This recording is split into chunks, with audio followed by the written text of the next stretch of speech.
All right, guys, let's talk a little bit about digital expectations for this year. Obviously, we're not in the classroom. We're going to be at home on our computers. All right. So it's going to be definitely a different atmosphere. I know many of you did this in the spring when you were at your elementary school, Chalker or Pittner or Big Shanty, or any other school you went to. So you should, be used to this. Obviously, I'm sure with this pandemic going on, you might have Zoomed with, grandma and grandpa, things like that. So you should know appropriate stuff, right? So look, we're going to kind of take what you would do in a classroom and just do it on a video, right? So when you come into the classroom, you wouldn't be in your pajamas, right? You wouldn't come with your hair all crazy and messed up, right? So let's just kind of pretend you're in the classroom, but you're in a digital setting, right? You're in the classroom, someone's speaking, you wouldn't speak over them. You're in the classroom and someone's saying something, you wouldn't be disrespectful to them. So we're going to do all that same stuff, right? So let's talk about some of these things. We want to listen to others' comments, questions, and when they are talking. We want to be appropriate with that. So one of the easy things you can do is, make sure your microphone's on mute, right? When it says that, mute yourself when not speaking.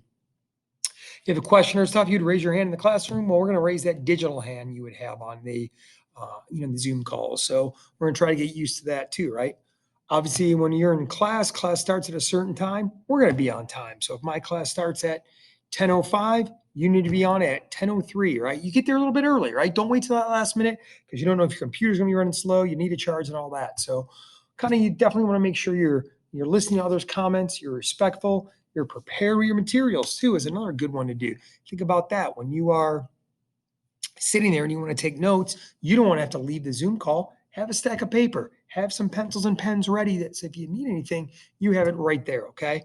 We usually don't have food in the classroom. That's during breakfast time before school or at lunch, so let's keep that food. Maybe, you eat at 11:30 before we log on live. You do have that 10-minute break in between classes. You can eat then. So let's try to keep that. And plus, they're not good computers. You get crumbs on your computers. If you're borrowing one from Cobb, you don't want to damage it. So try to eat and all that stuff during, during break time. Same thing with leaving if you have to go to the bathroom. Try to hold that if you can, okay? And one of the main things I really want to say, guys, is find a nice, good, quiet place to work, all right? I know everyone's house environment and living environment is different, so you might not have a perfect desk in a perfect room, but you don't want your little brother in the background running around in a diaper, right? You don't want your mom cooking lasagna in the background. Try to find a nice spot, right? You can see where I'm sitting right now. I'm at my teacher desk, right? Got it right there. I got the Palmer in the background. I got my dancing Homer. I got my Darth Vader and all that, right? So I got some stuff in the background, but nothing inappropriate and all that stuff. So in this digital learning environment, we want to make sure we're doing all these things to make the digital learning environment just like it would be if we're in the classroom, all right? So digital learning, we're going to do that here at Palmer because we are going to be champions. All right, guys.